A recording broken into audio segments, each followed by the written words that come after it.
What if one of the warmest shows in Black television history was secretly being held together by feuds, private heartbreak, and a power struggle most fans never saw? The front stoop of apartment 227 felt like the most comfortable place on television.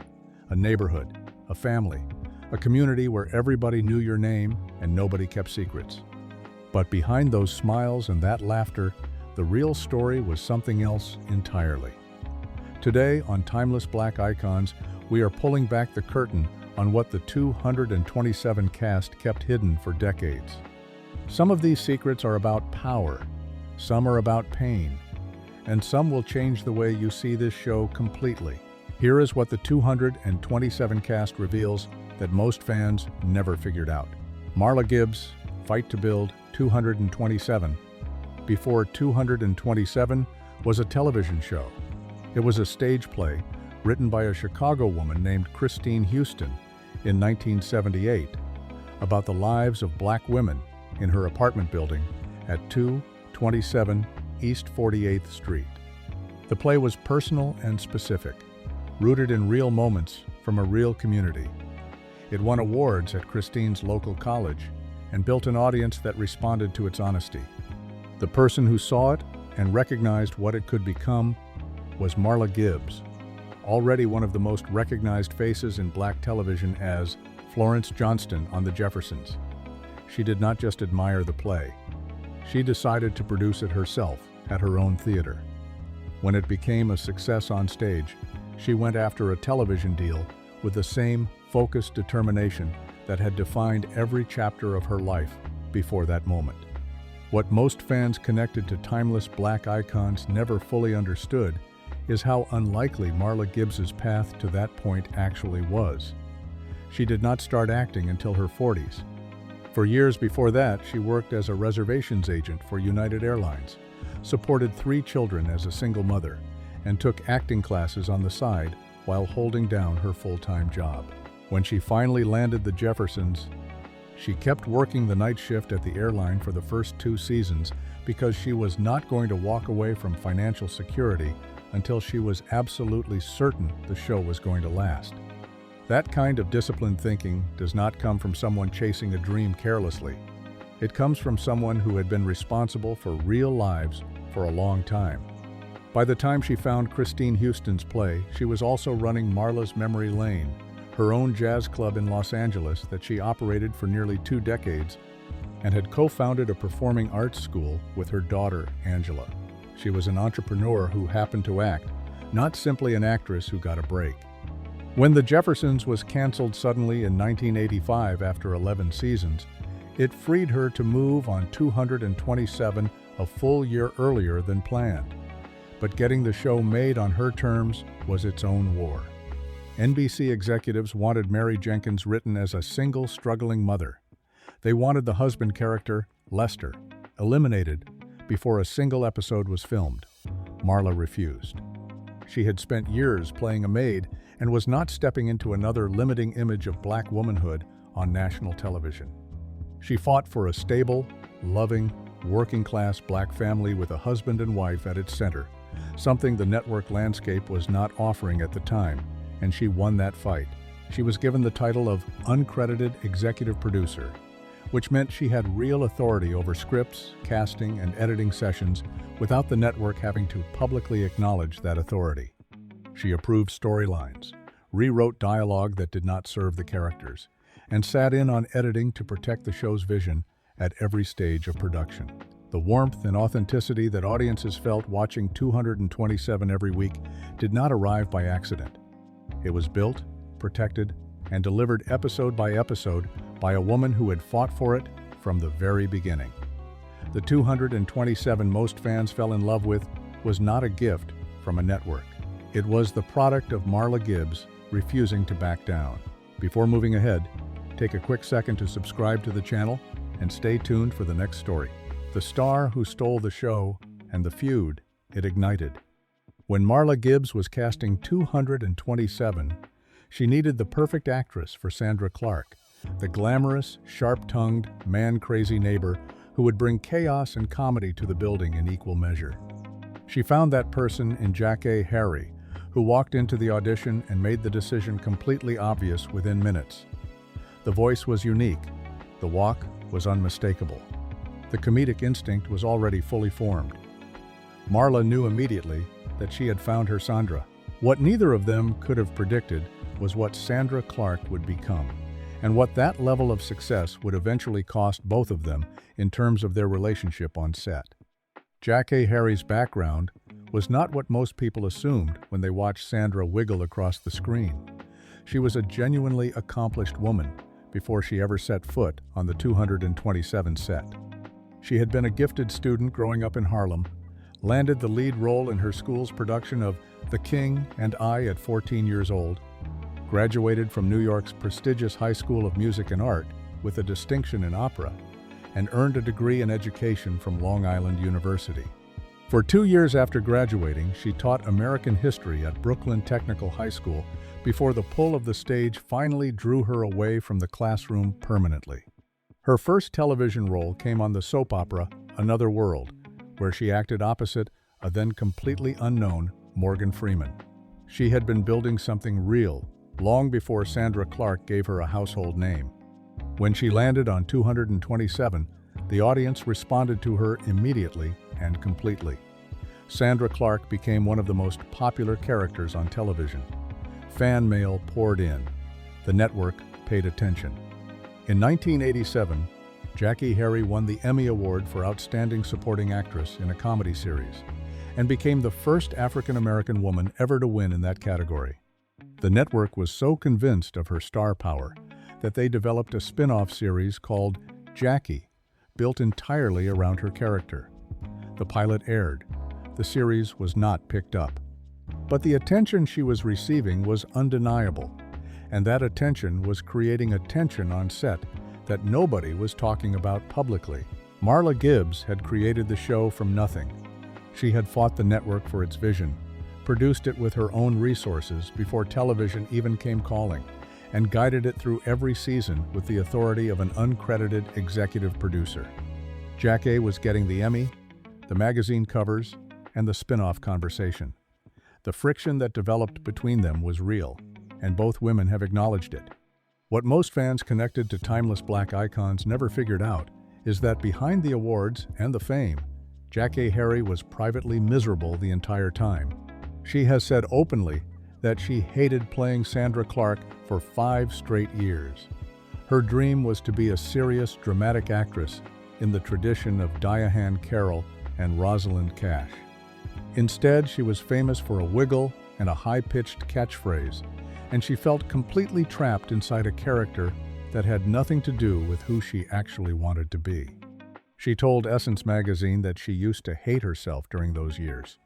The woman delivering the biggest laughs to millions of viewers every week was living in a private pain that none of those viewers ever suspected. She and Marla have long since made peace and have worked together warmly many times since, including playing mother and daughter on Days of Our Lives. But for years, the tension was real, and the unhappiness underneath the performance was even more real than that. The battles of Hal Williams. Hal Williams played Lester Jenkins with a quiet dignity that made him the emotional foundation of the Banks household. He was not the flashiest presence on the show. He did not get the biggest laughs, family on primetime television, and he was not going to let anyone quietly chip away at that representation without a fight. He later said openly that he was known as a troublemaker on set because he pushed back consistently and without apology when he felt the character was being disrespected. He wore that label without shame. The example he has shared most directly involved a scene in the context of a full television production. But Hal understood that small battles accumulate, and that each time you allow a cheap joke at a character's expense was at stake. Before acting, he had worked as a postal worker and a corrections officer.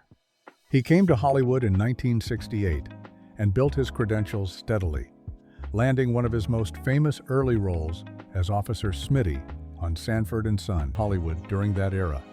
A story emerged from his time on The Jimmy Stewart Show in 1971, describing a conflict involving James Stewart and a scene where Hal's character was supposed to lecture Stewart the hidden pain of Elaine Aiken Hall. Elaine Aiken Hall played Rose Holloway, Mary Jenkins's warmest and most steadfast friend, and the sensible landlady of the 227 building. She was the calm at the center of whatever storm was moving through that neighborhood on any given week. Her presence on screen was grounding and genuine in a way that made her feel like the most reliable person in every scene she inhabited. What most fans connected to timeless black icons never knew is that behind that groundedness, Elaine was carrying a love story and a tragedy that unfolded in real life with a force that the show's most emotional episodes could not come close to matching. While filming 227 Inches Los Angeles, she was simultaneously holding her long-running role on Sesame Street, which filmed across the country in New York City. For the entire run of the show, she flew back and forth between both coasts, managing two major television commitments with a professionalism and a logistical endurance that most performers would find impossible to sustain. On the 227 set, in the middle of all of that, she fell in love. A guest actor named Kevin Peter Hall came onto the show. He was 7 feet 2 inches tall and already famous for playing the monster in Predator and the gentle giant Harry in Harry and the Hendersons. He was also, by every account, a deeply warm and extraordinary person. Elaine and Kevin fell completely in love. They married in December 1988. The writers of 227, moved by the real story unfolding in front of them, wrote the relationship into the show itself. Their characters got married on screen. The real love story and the fictional one became the same story, playing out simultaneously in two different realities. What the audience watching that on-screen wedding had no way of knowing was that a hidden tragedy was already moving toward them. A year before Kevin and Elaine had even met, Kevin had been in a serious car accident. During the surgery that followed, he received a blood transfusion contaminated with HIV, a danger that was poorly understood by the public at the time, and that he could not have anticipated or prevented. While working on the television series version of Harry and the Hendersons, he announced publicly that he had contracted the virus. In April 1991, just months after 227 aired its final episode, Kevin Peter Hall died from pneumonia related to AIDS. He was 35 years old. Elaine was a widow. The love story that had felt like something rare and beautiful was over before it had lasted 3 years. She continued to act, continued to work, and continued to carry that loss in ways that never fully left her. In December 2009, she passed away from breast cancer at the age of 63. The warmth she brought to Rose Holloway every week was completely real. So was the depth of the grief she lived alongside it. Regina King's rise and resilience. When 227 began in 1985, it introduced a 14-year-old girl named Regina King to the world. She played Brenda Jenkins, Mary and Lester's smart and boy-crazy daughter, and it was her very first professional acting job. She was a kid from Los Angeles whose parents had divorced when she was 8, raised by her mother Gloria, a special education teacher with one firm and non-negotiable rule about her daughter's new life in television. Regina was not going to a Hollywood school. She was staying in her public school and living as close to a normal life as possible. That decision, Gloria insisted, was the thing that would keep her daughter grounded in an industry that consumed young people regularly. Regina has credited that choice in every significant interview she has given across the decades since. On the 227 set, she found two people who shaped her in ways that went far beyond acting technique. Marla Gibbs had actually lobbied for Regina to get the part, telling producers the young actress looked so much like Hal Williams that she simply had to be cast as his daughter. Once Regina was on set, Marla was not gentle with her. When Regina complained that her character's wardrobe was making her look foolish and her friends were teasing her about it, Marla gave her one question in response. Did she want to be on television, or did she want to be at home with her friends watching television? The conversation ended there. Marla also warned her plainly that if Brenda started looking too grown, the writers would ship her off to college and she would be off the show entirely. It was tough love delivered by a woman who had navigated the industry for decades and understood exactly how quickly things could disappear if a young performer did not take the work seriously.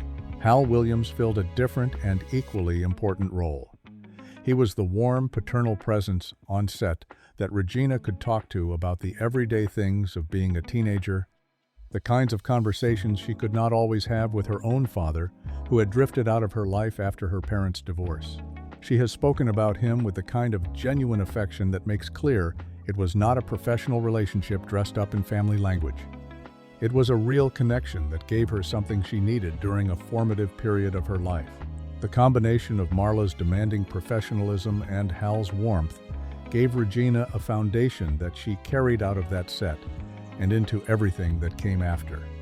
After 227, she built one of the most respected and wide-ranging careers in Hollywood. She worked with director John Singleton in Boys and the Hood and Poetic Justice. She showed her comedic range in Friday. She reached mainstream recognition in Jerry Maguire. She won 4 Emmy Awards and an Academy Award for her performance in If Beale Street Could Talk. In January 2022, she faced the most devastating experience of her life when her only child, Ian Alexander Jr., died by suicide at the age of 26. She has spoken about that grief publicly with an honesty and a grace that reflects exactly the strength that was built into her from the time she was a 14-year-old girl being told by Marla Gibbs to take the work seriously and stop worrying about what her friends thought of her wardrobe. The little girl from 227 became one of the most powerful voices in American film and television. The foundation that made all of it possible was laid on that set. The stories from the windows and hallways. The world of 227 extended well beyond the Jenkins family and Sandra Clark. The building was full of characters, and the actors behind them carried lives that were every bit as rich, surprising, and worth knowing as anything the main storylines ever produced.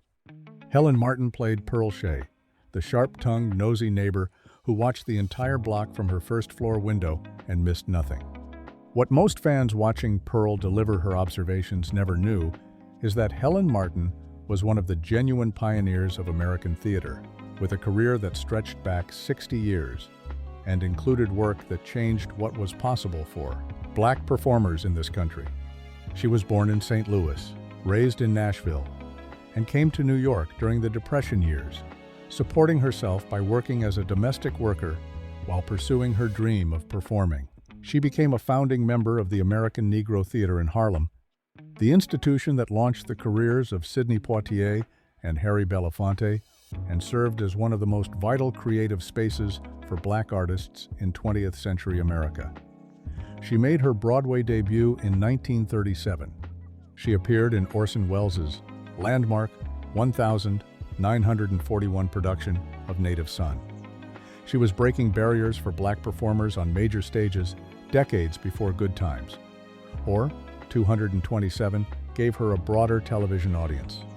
The woman peeking out of Pearl's window had a history that most of the industry around her had never fully reckoned with. Her personality away from the cameras was something else entirely. In one famous late-night television appearance, she was asked about playing a grandmother who smoked marijuana in a film. She told the host and the studio audience that she genuinely loved it, announced that if she had not become an actress, she would have been a stripper, and then stood up and did a little dance to make her point. The audience lost control of itself. Helen Martin was far too large and too alive a person to be contained by a window or a grandmother role. She passed away in 2000 at the age of 90, and she spent every one of those years being exactly who she was without apology. Curtis Baldwin played Calvin Dobbs, Pearl's grandson and Brenda's longtime crush and eventual boyfriend. He was a constant presence on the stoop, in the hallways, and in Brenda's storylines across the show's run. After 227 ended, his acting career slowed in the way that happens to many young performers, whose identity in the public mind becomes too tied to one specific role in one specific show. He turned to stand-up comedy and built material around the specific strangeness of being recognizable without quite being famous, including jokes about being mistaken for the rapper Warren G by people who were certain they knew him from somewhere, but could not name where. He stayed connected to the industry and made a genuine surprise appearance in 2019 on a Black Lady sketch show, returning as Calvin Dobbs for a new generation of viewers. He appeared in a 2023 film called Bomb Pizza. He never fully left the world that 227 introduced him to. He just found different corners of it to occupy. And there you have it. The cast of 227 gave America something it genuinely needed every single week. A neighborhood that felt like home and a family that felt real. But the actual story behind that front stoop was built on battles with network executives who wanted to reduce what the show could be, a private feud between two women fighting for the same spotlight, a love story cut short by one of the cruelest twists of fate imaginable, and a teenager who grew up on that set to become one of the most powerful voices in Hollywood. The warmth audiences felt was completely real. So was everything that was happening underneath it. Now we want to hear from you. Which of these stories hit you the hardest? Drop it in the comments, because on Timeless Black Icons, every name deserves to be remembered and every story deserves to be told. And if this video moved you, hit that subscribe button and tap that bell, because the real stories behind the icons are always just getting started.